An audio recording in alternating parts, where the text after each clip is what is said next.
কেমন হয়েছে কেক? খুব ভালো হয়েছে। মনে হচ্ছে চিনি ছাড়া? না না, তোর ভালো লেগেছে? ভালো লাগে। তো এটা একটা হেলদি কেক, যার ইনগ্রেডিয়েন্টস ছিল দুধ, খেজুর, গুড়, ডার্ক চকলেট। তো ফার্স্টে আমি দুধটাকে বয়েল করে নেব, আর এখানে কিছু খেজুর নিয়েছি। খেজুরের যে সিডগুলো ওগুলোকে আমার ছাড়িয়ে নিতে হবে। এই কেকটা বানানোর উদ্দেশ্য একটাই, আমার মায়ের সুগার আছে, মা যাতে এটা আরাম করে এনজয় করতে পারে। বাড়িতে একটা জিনিস বানাবো আর মা খাবে না, এটা তো হতে পারে না। তাই আমি এরকম একটা কেক বানাচ্ছি। আর যেখানে ময়দাও লাগছে না, ডিমও লাগছে না, নো ময়দা, no eggs, no sugar, as well as no oven. ঠিক আছে, হ্যাঁ আমি গ্যাসেই বানিয়েছি। তো দেখো কি করেছি, আমি খেজুরগুলোকে দুধে ভিজালাম, তার মধ্যে কিছু কিশমিশ দিলাম, আর দিলাম একটু গুড়ের গুঁড়ো। এই গুড়ের গুঁড়োটা কিন্তু একদম কোনো অ্যাডেড সুগার নেই এটার মধ্যে, ভীষণই ভালো, আমরা এটা ইউজ করি এমনি ইন জেনারেল। আর একটা দিকে অন্য একটা পাত্রে আমি গরম দুধের মধ্যে কিছু ডার্ক চকলেট ভেজাবো, কারণ আমি এটাকে একটা চকলেট গ্রেভি মতো বানাতে চলেছি, যেটা আমি কেকের ওপর দিয়ে দেব এবং কেকের ফিলিং মানে লেয়ারের মধ্যেও দেব। নিজের আরও একটা কেরামতির কথা বলি, এই রেসিপিটা কিন্তু আমি কোথাও দেখিও নি, মানে আমি কিছু মাল্টিপল ইউটিউব ভিডিওস দেখেছি, সেখান থেকে নিজেই একটা ডিরাইভ করে বানিয়ে ফেলেছি। দেখা যাক। আমি এর বেস ম্যাটেরিয়াল হিসেবে ওটস গুঁড়ো করে নিচ্ছি, আর তার সঙ্গে আমি একটু আটা দেব। দুধের পাত্রের মধ্যেই এটাকে আমি মানে ব্যাটারটা বানাবো, যাতে মানে দুধেরও কিছু কম্পোনেন্টস এর মধ্যে যায়, দুধটাও অ্যাড করব, তাই জন্য একবার এটাতেই করে নিলাম। এর মধ্যে আটা দিলাম, বেকিং সোডা অল্প 1 চামচ, আর বেকিং পাউডার। এর মধ্যে কোকো পাউডার দিলাম। কোকো পাউডারটা কিন্তু হার্শিস, আর এটা পুরো আনসুইটেন্ড, ভীষণই তেতো খেতে। তার মধ্যে আমি একটু কফি দিলাম, যদিও কফির ফ্লেভারটা অত একটা পরে বোঝা যায়নি, কিন্তু তাও একটা গন্ধ এসছিল। তারপরে একটু গুড় দিলাম, আর একটু মিষ্টি যাতে হয়। আর আমি ভেজানো দুধের মধ্যে যে খেজুরটা রাখা ছিল আর কিশমিশ ছিল, সেটাকে আমি ব্লেন্ডারে ব্লেন্ড করে নিলাম। আরও একটা ইনফরমেশন দিয়ে দিই, এটা আমি বানিয়েছিলাম আমার দাদার বার্থডে উপলক্ষে, 10th অক্টোবরে বানিয়েছিলাম।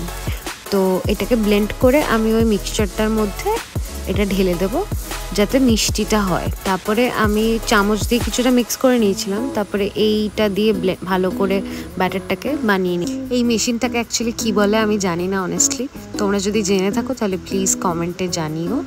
আর এখানে একটা প্যান একটু গরম করে এর মধ্যে আমি বাটিটা দিয়ে দিলাম।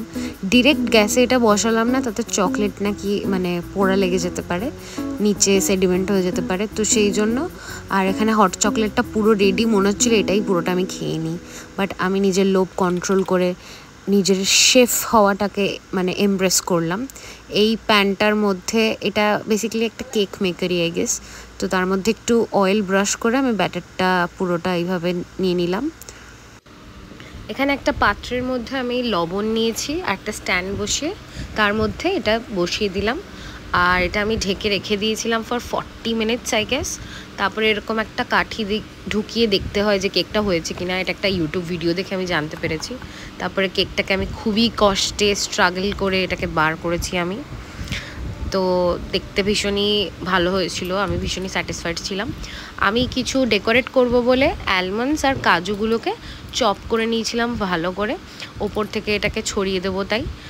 আর ওই চকলেট, হট চকলেট যেটা করে রেখেছিলাম, সেটা আমি মাঝখানে একটা লেয়ার করেও দিয়েছিলাম, ওপর দিয়েও দিয়েছি।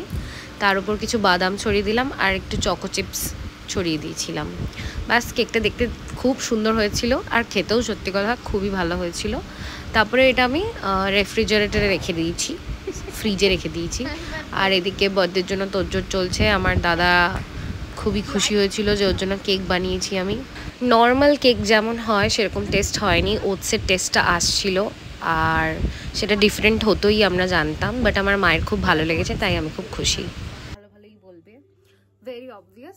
অ্যাকচুয়ালি আমিও খুব ইমপ্রেসড, কারণ সত্যি খুব ভালো হয়েছে, কিন্তু একটু আমার মনে হলো মানে আরও সফট, মানে যে ফ্লাফি ব্যাপারটা হয় ওরকম নয়, একটু শক্ত শক্ত ছিল।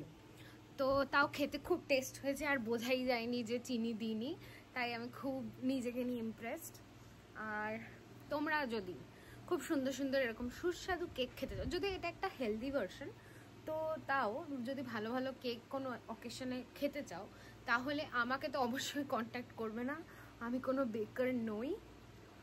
আর কন্ট্যাক্ট করবে, আমার একটা ফ্রেন্ড আছে, ওর একটা বেকারি আছে, সুলগ্নাস ডেজার্ট ডায়েরিজ বলে, ভীষণ ভালো কেক বানায়, ভীষণই ভালো কেক বানায়। অনেস্টলি আমি খেয়েছি ওর কেক, আমি অর্ডারও করেছি। এইবার আমি নিজে ট্রাই করছিলাম কারণ আমার ইচ্ছা হলো, বাট আমি কেক চাইলেই ওর থেকেই মানে আনাবো।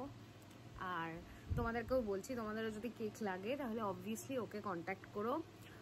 আর আমি ওর লিঙ্কটা, মানে ওর প্রোফাইলের লিঙ্কটা আমি ডেসক্রিপশনে দিয়ে দেবো। Thank you for watching. Tata.